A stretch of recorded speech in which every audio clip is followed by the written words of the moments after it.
Now, if you're looking at this and you want to start playing, we can make that happen today. You need to go to key.smitegame.com, and then you'll be able to get yourself into the game and play in the game. But for now, I'm going to need another 5 challengers, 5 young hopefuls to come forward to win the IEM Awesome t-shirt, the official t-shirt of the Gamescom, and take on the ESL bad boys over here.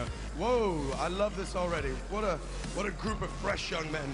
Spirit in your eyes. So what I need from you in order to get this going is I need a little Smite cheer, okay?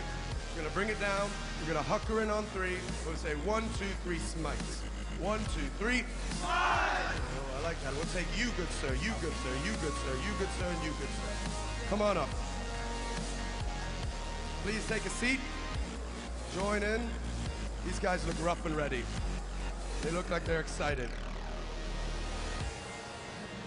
So we're gonna get these guys set up, but in the meantime, I'm gonna pass this right back over to my good friends, Jason and Bart. Jason, guys, take it away. And we're back with another audience group here, and maybe they'll do better than last time. Actually, if I'm not mistaken, I believe it actually is 2 audience teams, or is it actually ESL team again? Let's take a look. Let's take a look at, at the gentlemen we have playing. Same ESL team.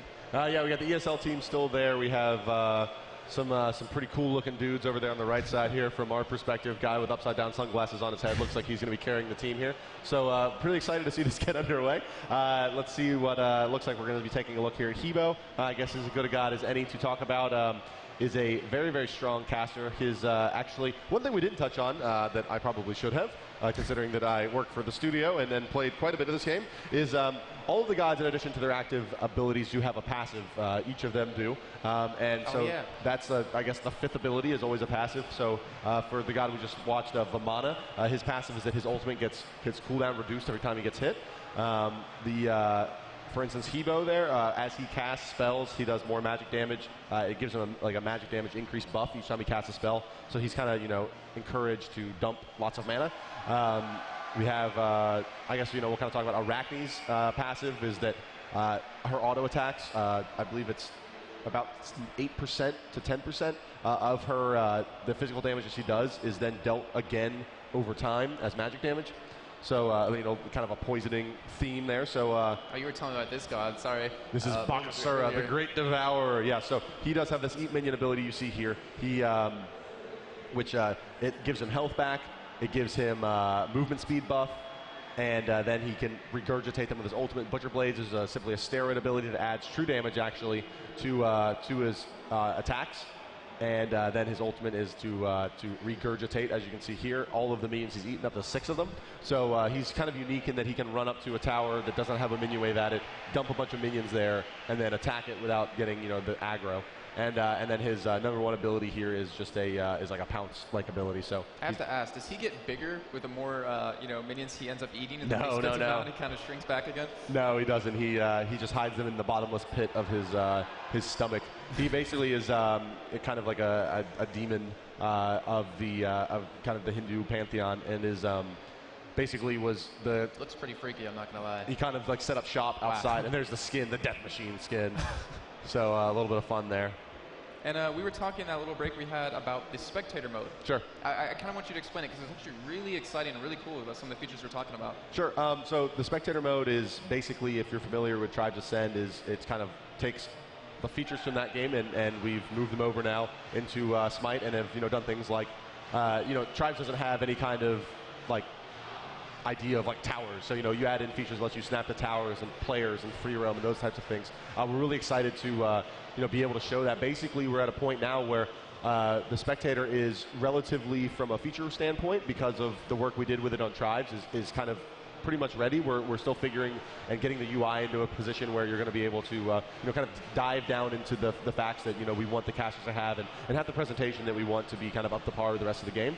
But we are definitely really excited to be able to bring that, hopefully very, very, very soon, to out to the public, so that we can start seeing seeing really kind of the big picture all the time, and do things like, I think that with a proper Spectator Mode in Smite, you'll be able to kind of give the very familiar views that you would see in League of Legends and Heroes of New Earth and Dota, and then also you can still get this action-oriented game by you just push in. So okay, we're way up here, and it looks like there's some action over. Okay, go check that over there, in the corner. I don't know if they can see my pantomime on the stream, but I hope they can. What about replays? I mean, that's really a big thing. It really gets underestimated at how much it helps the game in esports. It helps players, learn a little more, helps them go back over their mistakes, stuff like that. Is there anything in the future planned for that? Concretely plans, no, and the reason is the engine, Unreal Engine 3, can be very difficult to implement replays. It is something, however, that is on our radar, and we understand definitely the significance of it, and we're very, have kind of poked around a bit with Tribes. Tribes was very, the community was very interested in demos as well. So that's something, kind of the way our studio is structured is that we have teams that make the games. So, you have your coders, your artists, your animators, riggers, these types of people, that basically make all the assets and make the game. And then you have the platform team that kind of builds your matchmaking and builds, your backend, your patcher, and would do things like demos, and replays. So that's kind of basically is that the kind of the good news is that if we can go down the path of developing that for Smite, we can also then just take that and put it into Tribes and into future titles as well. So I would say that on a long enough time frame that it's probably would be really interesting and potentially likely here for Smite to have replay system, but it's nothing that I can say yes 100% will have replays at this point, but I hope to someday very soon be able to say yes. Well, it's good it's on the radar. That's actually really important. Absolutely. I know a lot of people would love to have that feature. Like for instance, League of Legends, there's no official replay system. Yeah. It's just a third-party program that's made, and I mean, it actually is a big deal. And speaking of how competitive this game can be, do you guys plan on sponsoring any events? Like for instance, Riot is hosting the season 2 finals, and they putting up their own money for that kind of thing. Does Hi-Rez plan on doing that with Smite? Yeah. So again, it's kind of I keep on going back and be like, well, but I mean that's kind of our philosophy as a studio was kind of really the game that you really create. Yeah, it was kind of it really came up with Tribes. That was our first esports title, and that was. And we kind of have gone through the growing pains of having our first big LAN event and those types of things and figuring out exactly how you can execute on all those things. And yeah, we basically with Smite, it's kind of like as our community continues to grow and as they have interest and desire for not only esports but just competition, we will back that as best we can. So we're not a huge published studio. We're independently owned. We have a single owner who is basically owns the entire studio and everything in it, and he has a lot of interest in the games, both of our games, and we kind of don't have a giant publisher behind us or huge amounts of red tape and bureaucracy and things, so we're able to kind of do lots of things very quickly. Sorry, I was actually just looking at the gods we're going to see, and we're going to see Cupid finally. We will. We'll see Cupid. We'll see, and we'll be watching Bakasura here. He will be jungling again, so it looks like we've again are going to ride on the back of the jungler here for Team ESL. So we will take a look at what he builds. Level 1 reinforced boots, get some HP regen. Then going to pick up some consumable regen as well. And that hand of the gods. And I love how he moves. Yeah, a little gorilla-esque here. And we do have a couple of new gods here. We have Agni, and we also have Hebo here, and we did touch on Sobek already. So can you kind of go through their kind of skill list? Sure. So Hebo was the one we were talking about, whose passive gives him more damage with each consecutive spell cast. Basically, his skills are it's called Water Spout. It's a knockup, just comes out of the ground, deals direct damage. He has a kind of cone attack where he shoots water out of his hands. Hebo's a river god, by the way. Didn't get that. in case you didn't realize, his third ability is he kind of lays down a long section of river that increases his run speed and friendly run speed through it and decreases the enemies. So he has a little bit of escape. And then his ultimate is he kind of transforms himself into a wave that goes, pierces through players and goes, a set distance, dealing lots and lots of damage. Actually scales very, very well with magic. Agni is another caster. Agni has his abilities are as such. He has a number 1. He can shoot.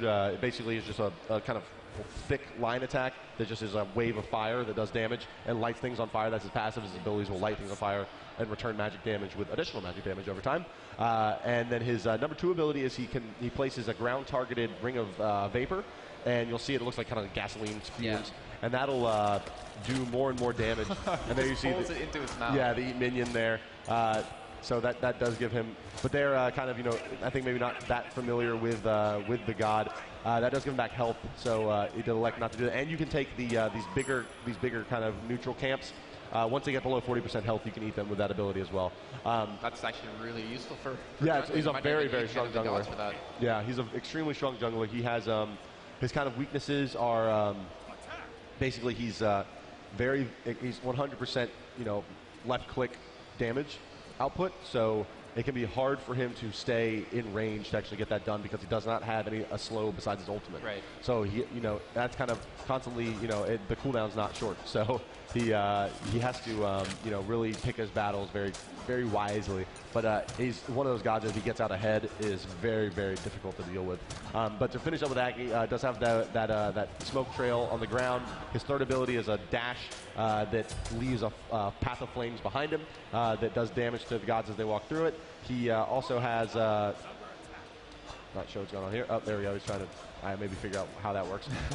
And then his Agni has an ultimate where you can shoot up to 3 kind of large meteors that fall from the sky, dealing the AoE damage. And the kind of the synergy that he has built into the character is that if you hit someone with one of your other fire-based abilities in that vapor trail, it will ignite and stun them. That's his kind of general feel. And one thing we have yet to touch on, which I'm kind of surprised I didn't mention it earlier, as you do see him jumping right there, and that gas that we are seeing, so and the trail of fire. Doing a little demo for us. But our friendly Amir is going to go down. That's the first time we've seen our ESL team actually going down there while they try to pick up that gank as he tries to eat an enemy god there.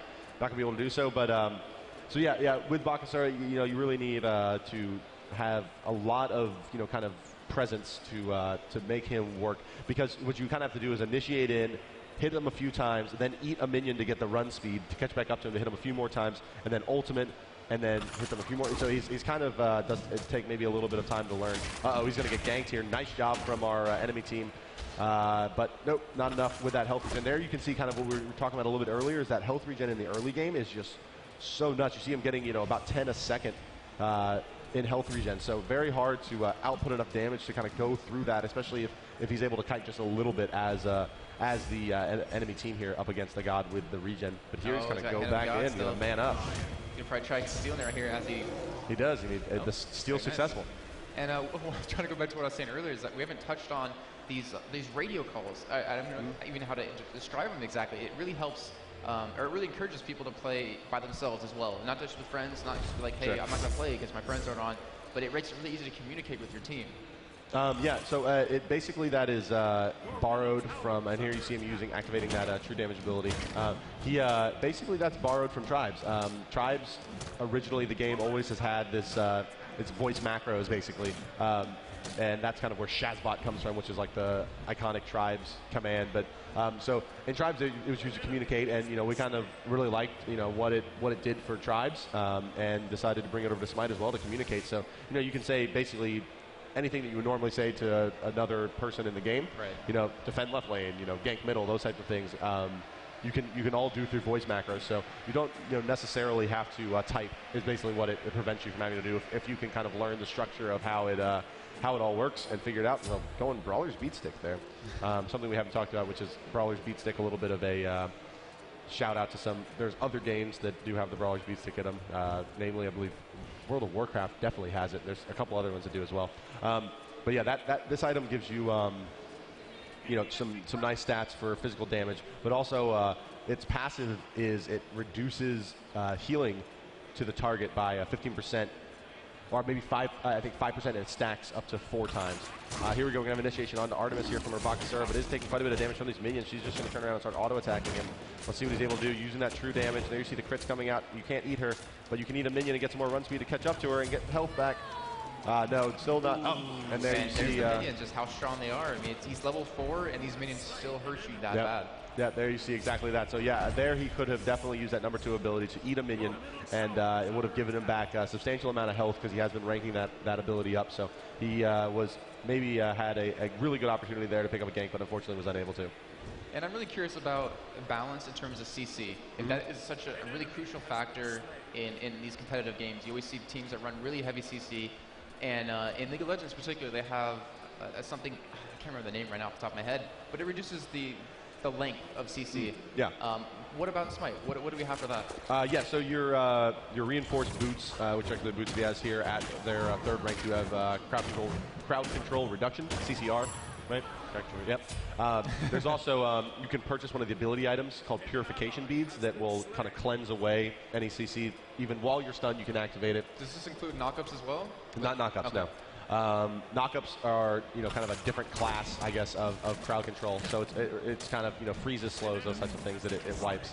And then you can also, Hell, for instance, has an ability that's like an AoE target ability that removes CC from her team and then makes its effects reduced for a few seconds after it's cast. So you do have some definite options to get out of crowd control. But I think it's still, very, very powerful. To have it, especially considering, how much the gods scale and how quickly they do in Smite. A couple of good stuns and the amount of damage that can be output on you, especially from gods like Agni and Hebo and these really strong scaling casters in a very short amount of time is pretty hard to deal with. So here we see the initiation of Artemis immediately using that forward stun. There comes the ult out from Zeus, and that's going to clean up Bakasura right away. So definitely not looking as strong as he did in the last kind of couple outings here from the ESL team with using that Arachne, and then in the second game using Vamana. Now I may be trying to pick up Bakasura, and not necessarily everything going his way, but as you can kind of see here, level 5, it's really, we were kind of talking about how people don't necessarily get as far behind in Smite. Junglers are kind of the big risk reward thing for, not being at the level that you need to be at to really stay in competition here. He will hit 6 here, though, when he picks up his next minion kill, but not in the best position right now. And as we've seen over these 3 games, just the difference in skill set and graphics from each god, how long does it typically take you guys to, develop a new god? Our, basically, we release them every 2 weeks, so it's extremely aggressive pipeline right now. Basically, it goes through the process of, design, which is kind of, starts out as a Google document with a picture and, some information about, I kind of want them to do these kind of things, and maybe it does about this much damage and scales these kind of ways, and then becomes, concept art, and then becomes a model, and then the model gets animated and rigged, and then, we kind of get it into playtesting, and then, the kind of final design pass on him, and then we put him in the game, and that whole process, probably all things told, takes, about 3 weeks probably, and then so we had some gods kind of ready to go, and then we then try to stay very aggressive and keep them coming out every 2 weeks. Do you guys actually have a couple different teams? Where like Team A works on one god, Team B works on another, Team A releases theirs, and then Team B comes after, and during that, Team A can work on like a new one? No, it's more, it basically is like in a way that is the case with the artists. So that's kind of the longest piece of the pipeline, right, is actually making the model. So, you have an artist who will say, okay, I'm going to make Bakasura, and this artist is going to make the skin for him, and this artist is going to start on the next god. So you have more that kind of, more than saying like Team A, Team B, like where each Team A has, artists, animators, riggers, programmers. It's kind of like, okay, they all share animation, rigging, and programming, and then you have basically an artist that's assigned to maybe each god or skin to keep that pipeline flowing. Can you kind of go into a little more what you guys are looking at, maybe tweaking just a little more in game? Maybe like, movement speed a little bit, or maybe attack speed, maybe how powerful items are? Things that, if I understand you correctly, like what may change globally? Or what you guys are like looking over before the release, before the official release, like what things are you looking at in particular to kind of, maybe change around before then? I think mechanics-wise, like we're relatively happy with what kind of the general flow of the game is right now. I can see, reevaluating certain things. Like, for instance, we have recently kind of changed the way slows work and how they can stack and those types of things. So I think that one is very much a community-based kind of decision. It's, what are people, what's the perception of the game, and how are people, wanting, what else are they wanting from it, or what do they really not like about it, or, I think there's certain core mechanics that, probably like the 50% slow on attack maybe would never get changed. Maybe it would, but, just kind of singling something out and making an assumption about it is that, there are core mechanics of the game that probably would be kind of held sacred, but there's a lot of things, as a studio, we're pretty open to. And there you see the ultimate coming up from Bakasura. There, that actually slows the person in it, and then you see those green smoking minions dripping with venom, kind of running after the enemy Bakasura. It actually takes whatever minions you had. It's not like, it just throws a static 6 at you. It throws actually whatever you did consume. That's right. And here you see the attacks coming out now, that giant mouth coming out. Bakasura's ultimate, when he activates it, gives him, does damage in a cone. And there you see actually what we saw right before it switched over to this inventory screen is Amir activating his ultimate. and then it's channeled, and then it pops in a big AoE. And Bakasura using his leap ability right when it was going to activate to avoid the damage is something that we see, kind of in the middle to high level skill ranges in the ELO brackets. And now you said Ymir's wall, you can't shoot anything through it. However, can you jump over it? You can jump over it. Okay, and how is there sort of like a height meter in this game? Because you can consider some things like the jump, like a dash. But is there any height factor into it? There where, is. You I think it's dodge abilities. It's more like a class basically. So you have like a dash that's dash type moves and then jump type moves. So for instance, like Odin's Ring of Spears. Like if you can jump over it, but you can't dash through it. So it's kind of like more oriented that way. But some of the dashes can disjoint spells where. Some of them cannot. So if Ymir was trying to stun you, can you jump over that stun as he's casting it and not be affected by it? Yes. Okay, very cool. You can. You go into a CC immune state when you're jumping. Mostly because there's some really weird things that happen when you get stunned when jumping. I would imagine just sitting up there. You're just kind of float off into the space, and it's an ugly thing. But one of the things about Smite is that. And this was flat out just a design decision, was that you can jump through walls. So there is no kind of like if you have a leap ability, you can't dash through them. But this wall over to the left is right now in between our Bakasura and the blue buff camp. He could jump straight through that with his leap ability. So you can think about the leaps as effectively your blinks. Okay. And we're seeing Cupid here finally for the first time on the screen. And unfortunately, it was and there we see going to go through that wall. Oh, there we go. They're listening in. Someone's screen watching. Yeah, and I was saying that Cupid we finally did see for the first time, and we did touch on his abilities, I believe, a little bit. Just that 3 hearts thing, which if you run over it, you can get healed, and it gives him mana back. Can you, I guess, describe him a little more? Sure. So Cupid's his skill set is kind of that. Like I was saying, it can be. You could probably build it, pretty effectively as a semi support. But it can also be built definitely as a ranged hard carry. His abilities are as follows. His number 1 ability is, I guess we'll start with the passive. So his passive is that each auto attack that successfully lands builds 1 stack up to 10 stacks. And at 10 stacks, he gets, I think, 10% more damage or healing on his next ability. And if it's a damage-based ability, it will stun when it activates. So that's kind of how he works. So, lots of auto attacks. So he's, kind of build attack speed and get those stacks up. Before you go on, so he's an attack damage god. He's not like a magic damage god. That's correct, yes. His abilities scale off of physical. So, he is based off that. But here you'll see him, cute little guy, shooting at those. Would you want to kill him? Bows. I know.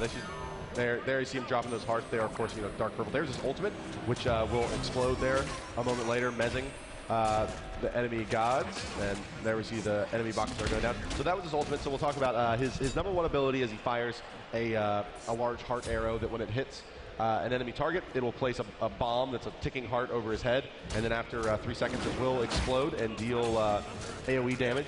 So can be used to clear minion waves or can be used to do damage. And that's one that if he does have 10 stacks when it's cast, will stun when it explodes. So you can hit 1 champion with it. If they're grouped around him, you'll stun every champion or every god. That's correct. That's pretty good. So it's he can be very strong with that skill alone. His number 2 ability is to drop the hearts, which of course he picks them up. It gives him health. If friendlies pick him up, it gives him mana. And then his 3rd ability is a dash that leaves a trail of hearts behind him that increases run speed for all friendlies in it. And it at the end of the dash gives him attack speed for 3 seconds, like an increased attack speed. And then his ultimate is what we saw there, that kind of volley of heart arrows that then land on the ground, slowing and then eventually pop and do damage and stun as well, if you have the requisite stacks. So he's kind of all based on knowing when to use your spells and making sure that you have that. And the 10 stacks are indicated by a little heart buff that goes around him. You can see it. So he's just full of love. And I know we talked about synergy a lot earlier, and one thing that I've noticed in Smite is that the items, there's a lot of aura items that are really nice. Can you kind of, actually we'll do this fight real quick and then kind of go into that? Sure, yeah, so we have Bakasura jumping in here onto 4 gods, picking up a kill onto Zeus, now going to get slowed. You see his ultimate coming out, see that big cone attack maw. Cupid says, I'm not scared, and starts dropping those auto attacks out. Bakasura getting relatively low here and is going to fall back there. Arhiba goes down to a nice umbrella throw from Vamana and a push coming out. Oh, he's going to go in. He's just manning up, taking out Cupid. He just can't stand the cute and but has died now, and we see the end of the team fight as the enemy team continues to push. All right, so the ore items, can you kind of describe this? Sure. Yes. I was like, I know he asked me something. Yeah, so the ore items are, there's quite a few ore items. They in general do not stack with each other. The only ones that do, or the only one that does rather, is the Sunfire Cape-like item, Radiance or whatever, depending on which MOBA is your flavor. It's called the Mystical Mark here in Smite. Does it stack per person, or can you have multiple? You cannot have multiple on one person, but they do stack per, so everyone on your team can have one, and it will put out, 40 times 5 damage a second. I'd hate to be in the center of that group, as they just it's stand not around fun. you. It's not fun. And so you have some other ones. You have items that give you like a magical damage aura. Increases magical power for all gods near you. You can debuff the enemy's magical resistance, physical resistance. You can improve your god's physical and magical resistance. So there's lifesteal auras. So lots and lots of auras. So it is a very and you can stack auras on a god. So like I could have a lifesteal aura, and an arbor debuff aura for enemy gods on the same god, and that would work just fine. But you couldn't have two people with a lifesteal aura and get 30% lifesteal or anything for all gods. Here we see the enemy Bakasura just gonna man up. He's actually gonna be able to take out 2, maybe all 3 gods here. Yes, wow. Indeed. And there you see the power of that ultimate. That cone attack, he does gain additional damage, and there's the wave came out. We kind of caught it there from Hebo, who was using that all water all the time skin, and trying to build the Spectalis, which is the newest item to the game. Attack speed, movement speed, and cooldown reduction is very, very strong, specifically for gods that are attack speed based. So Bakasura it can be very good on, as well as Cupid is very good on him as well. And in my opinion, I like to build most of my builds inclusive of at least some additional movement speed beyond just the boots. So that item makes many appearances. Yeah, and just seeing him. Do you guys have any emotes as well? Yeah, that we definitely do. So with using that macro system, you can V is what you bring it up with, and then E is kind of your emotes, and then like taunt is T, and your guy will do a little dance and make a joke. You have also joke, where they'll tell a joke, and they have 2 or 3 per god. And you have laugh as well. We can laugh at people. So they're all accompanied by pretty cool animations, and they're a lot of fun. And it's kind of the MOBA equivalent to teabagging from FPS games, I guess. Wow, you actually just said that. Yeah, standing over someone's corpse and going ha ha ha ha ha, or humans taste like fish or whatever it is. So. And going back to the items real quick, is everything percent based in terms of like reducing armor, reducing magic? Is it all percent, or can you actually like have static reduction? It is percent based in general. There are some items that do specifically a static amount, but for the most part, it's safe to say that you're reducing by a percent amount. Okay. And we're just seeing a little bit of some team fighting happening here. And you do see actually just jumping in. I'll let you actually take this away. Oh, and there's that wave, coming out from the Hebo. Bakasura going to activate that ultimate as well. Unfortunately, just run back through the Zeus ult and is going to go down to that. The Cupid arrow is coming out, so able to turn that around with their AoE damage here was our enemy team. Agni now in some trouble, it looks like. Dropping that ultimate, going to rush out with that Path of Flames. You see him there briefly glow yellow, which does indicate that he's immune to CC. So that's kind of like the universal language for immune to CC at the time. And here we see, it looks like they're going to maybe do some tower diving. Nope, no indeed. Wow, but Cupid, one more arrow, not going to be able to. And Agni's going to go ahead and hit that B key, recall to the base, and zap, there he is. Could he have been shot through that base of the Phoenix? No. Not. So the way it actually works is that the enemy team could not shoot through your buildings. So towers and phoenixes, but the friendly team can't. So you can kind of kite them around it and deal damage while they can't hit you if you have some good aim and positioning and things. So it looks like we have, seriously, if I hear the big baby coming out, he ain't scared of no ghost. Bakasura jumping in here. He's going to try to put out some damage, using that true damage onto the baby. But the more they hit him, the more health regen he gets, and the longer that ult will last.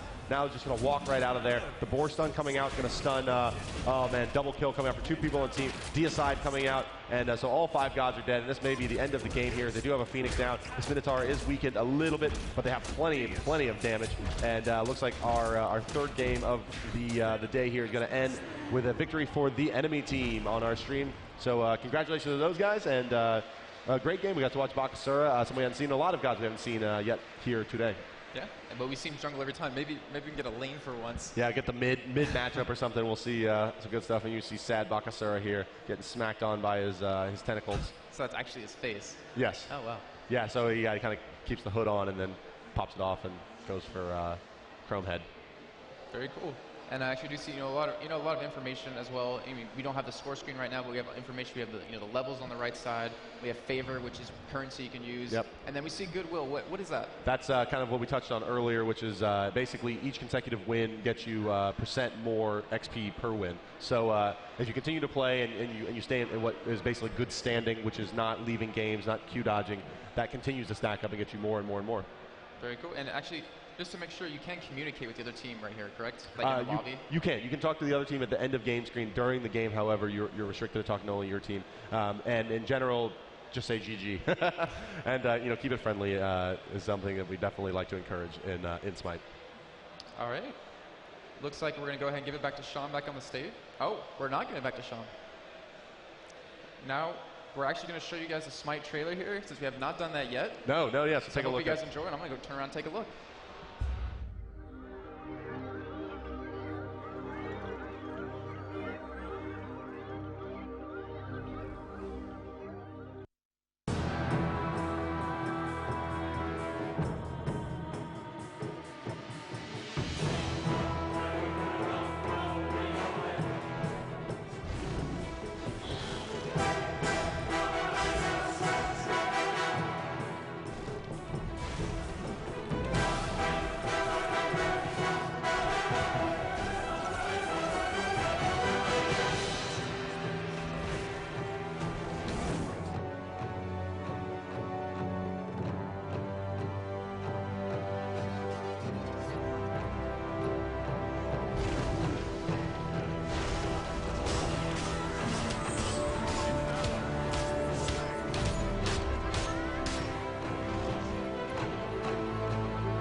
And we're back here at the ESL CM Storm Arena, coming to you live from Gamescom 2012. We're just showing you some awesome Smite action. And if you yourself want to get involved with the Smite action, you need to head on over to key.smitegame.com. You can get your hands on a beta key and get playing just like these guys are. I know what I'm doing later. But first, we need to say thank you to two very brave teams who played an excellent game. First of all, let's give it up for the ESL contenders. Round of applause, please, people. You don't seem very excited by them. What about our wonderful contenders here, the guys who took it to them? How about a round of applause? That sounds more like it. Guys, we'd like you to come up here and collect some prizes. I shall go down and pick one up. And I shall hand it off to this good sir. Good sir, thank you so much for playing.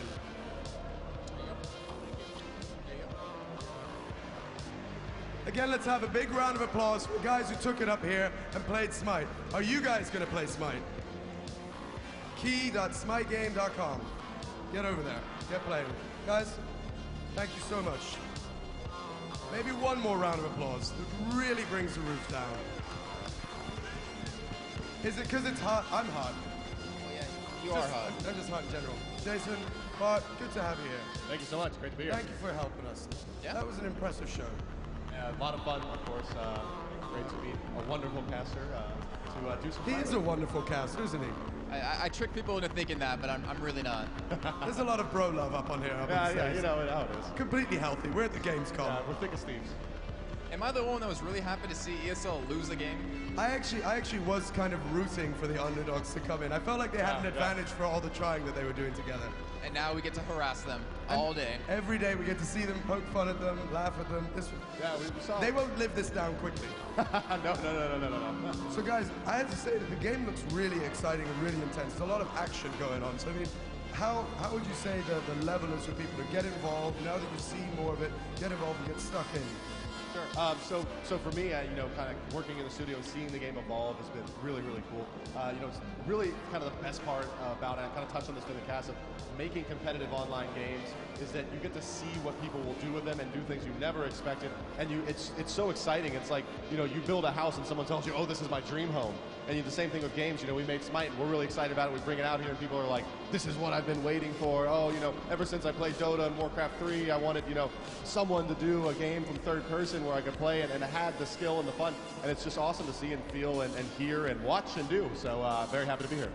Excellent, that does sound good. I have to say that the style of gameplay also really spoke to me because there was a lot going on, but at the same time I could really understand what was going on. So as a spectator, I really enjoyed that. That's something that I'm guessing you guys really enjoy in your profession, Jason, and for you to bring this game to esports. Yeah, so we kind of touched on that as well, is that like visual language and keeping things clear and crisp, and part of that is the Unreal Engine is really, really solid at high fidelity graphics and making sure things don't get jumbled. And we've been pretty fortunate in that Smite has had a good reception and has actually been pretty solid in terms of competition, even without the tools to do so. So we're pretty excited about the future for that. And when our Spectator client and our custom servers are in the game, we'll have some really cool stuff going on, I'm sure. Good, and you'll be able to see all of that on the ESL. And I do have to say what you were touching on earlier is I love how fast-paced the game is. Yes. It's just, hey, fight. It's really rewarding if you win fights, and it's really demoralizing if you lose because you have a long spawn timer, and it really allows the team to push and end the game quickly because one thing that's really frustrating is playing a 50-minute long game when you only have so much time in a day. And it really allows you to play so many more games and actually enjoy the experience more. Yeah, it can be pretty frustrating, both as a spectator, player, caster, anything really, being involved in, especially in the big money games, just where they turtle up. They get down to, okay, no one has any towers left, and everyone's just sitting there in their base. They'll go out, they'll farm the jungle. One team will push up.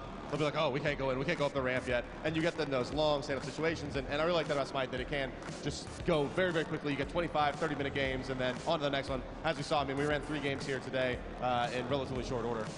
They were very quick games. I think it was like maybe 25 minutes tops for each game. 25 minutes each game, yeah. It's a pretty fun, furious action, which is ideal for what we're talking about. Yeah, but you still get enough time to see builds develop, and there still is quite a bit of strategy involved. It's not pure action, but it's certainly an accelerated pace for MOBA.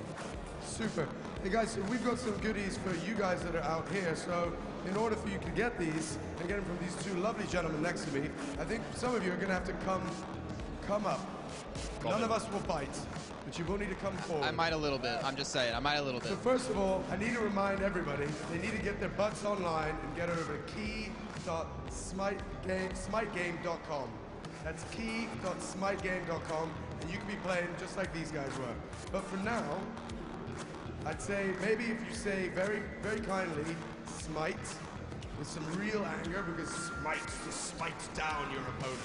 I shall smite thee from the heavens. So I'll say 1, 2, 3. You guys will say Smite, and the best ones will be rewarded by these 2 gentlemen. Are we ready? Do we need to test it first, or are we going straight for it? You sure? 3, 2, 1. Yeah, this guy, yeah. 3, 2, 1. Passion. From the heavens, 3, 2, 1. I will. You. I will. This guy's into it. All of you. No, I'm joking. I want to smack one. Guys, let's get these guys some t-shirts. I gotta get one of you. Okay, I know you're good at all. Our best Smiters. Let's save some for the next round of our lucky friends here. So, thinking about the game, and thinking about what I've seen now, I saw a lot of different characters in the game. I saw a lot of different looks. I saw the little guy who became the big guy at a certain point, but on an absolute Giant rampage. baby. I didn't see that coming, but I loved it. So I'm wondering about that. Thank you, Eden. I'm wondering about that. Do you guys already have characters that you maybe identify with or you like the look of? I'm not gonna lie, I have to go with. I think my mic's on actually. Would you like to use mine? It's on. I think I might have to use yours. No, it's on, I believe. Oh, it's on? All right. Give me one more shot. Well, actually, I think Raw is one of my favorites. He just kind of reminds me of another champion I play in League of Legends. And not to mention, it's just hilarious, just, bursting someone down instantaneously. Not to mention, if they're lined up, you hit them all at the same time, it just demolishes a team. The fear of the zap. I really like to play Hel, which is Norse goddess of the underworld.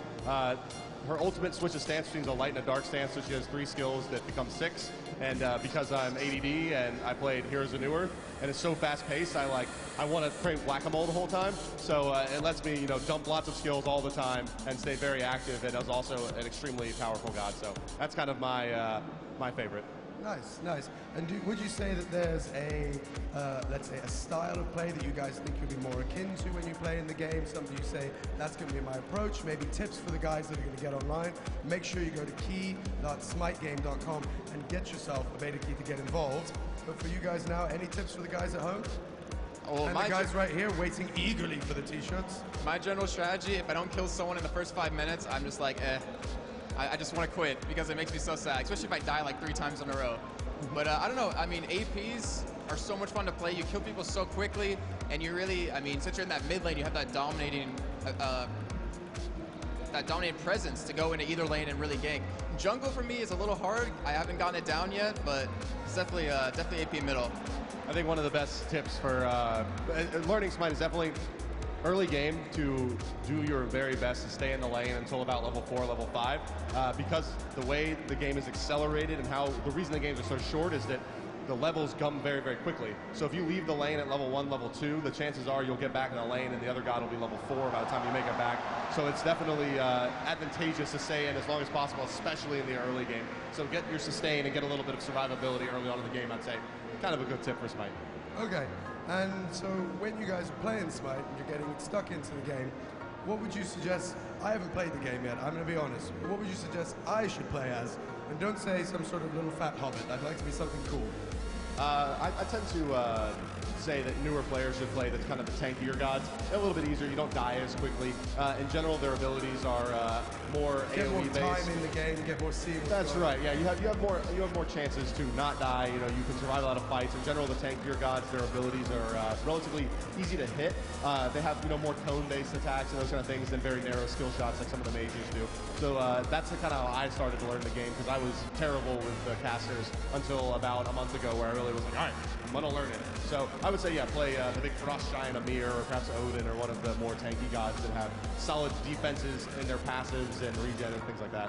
And is that something that you went for when creating the game? You said there'd be a place for people to come in at the very entry level and kind of get involved, but somebody's also really take their kind of almost their micromanaging of the game and really take it to the highest level when they really know exactly how to use it. Do you see that as being something that will come forward in the game? Yeah, definitely. I mean, people always take things to the next level. As long as they keep playing, you always see new innovative things, and you always have that moment. No matter how long the game lasts, you'll be like, wow, I've never seen that before. And especially with releasing new gods, I mean, you'll always have new, different strategies you can use. It definitely has a long lifetime. Yeah, I think one of the things also is, like, with Smite, if you play 20 games, chances are is you'll see a different god each game be the one that is way out ahead and wins the game. So it kind of is very player skill dependent. It seems like at this point in the beta, we're at a pretty good point with balance. The gods seem to be relatively in line with each other. So I would say that, for the kind of skill cap as it continues to raise, it's going to be interesting to see if some of the gods, things that aren't being done now all of a sudden are, that's the hot new meta, is to, run this type of, for instance, Amir, the Frost Giant, generally built as a tank with some magic damage. He can be built also doing physical damage. He can be extremely effective, but not everyone is able to, kind of formulate that kind of plan, and it's definitely going to be interesting to see what people do with it. And that's kind of my point earlier. That's really kind of the best part of making games. And did you see anything today that you didn't see coming from any of the players? Did you see anything where you said, hey, that was something I didn't expect them to do, or something that you really did expect them to do? I seeing the player that was playing jungle from the ESL team starting at the defensive camp every time was a little bit interesting to me. I had not necessarily seen that before, and it did look relatively effective. I mean, I see definitely where he was going for, which was to pick up the defense buff as well as the attack buff, and then go for a gank in the lane immediately. They were playing very aggressive, so it was definitely some nice coordination that I had not personally seen that before. Cool. Well, guys, what I'm going to ask you to do is get yourself over key.smitegame.com so you can start creating the game and you can start choosing the way that you're going to play this game, because that would make us very excited, and we look forward to seeing you online. But for now, these faithful men that have stood here, it's almost rude not to say thank you for coming down and enjoying Smite. But before I give this to you, good sir, I want you to scream at the top of your lungs so everybody on the entire ESL arena can hear one Smite. Smite! That was pretty powerful, good sir. You guys want to hand some out? This is how I hand it out. So I say now, that was a little powerful. We're going to do it together. On the count of 3, yeah? 1, 2, 3. I believe somebody just smited me from behind. There was a lot of smiting going on there. One more time. 1, 2, 3. You, sir, have screamed very loud. Look forward to seeing you online. Last one. Here we go. Want to throw that one in as well? Sir, I will give you a chance to scream smite, but you must say, Bart, I smite you. What? Bart, I smite you. I smite you. There you go. Because Bart smited me, so now the favor has been returned. Guys, this is it. I am awesome. Who's taking the last one? Come on. Who can get the highest? Who can climb on the next guy, jump up in the air? Who's going to get up here? Who can bring me a smite from the heavens? 3, 2, 1. This young man right here. Thank you so much, sir. Thank you guys very much. First of all, I'd like to thank Bart for coming down from high-res to show us the game. Absolutely phenomenal. We're very eager to see more. I want to thank my good friend and co-host Jason. Good friend. For coming down. Jason, you're special to me. You know this. I want to thank all you guys for coming out as well. You've been absolutely wonderful. And we'll see you for the next load of Smite very soon. But in the meantime, key.smitegame.com. See you there. We're out.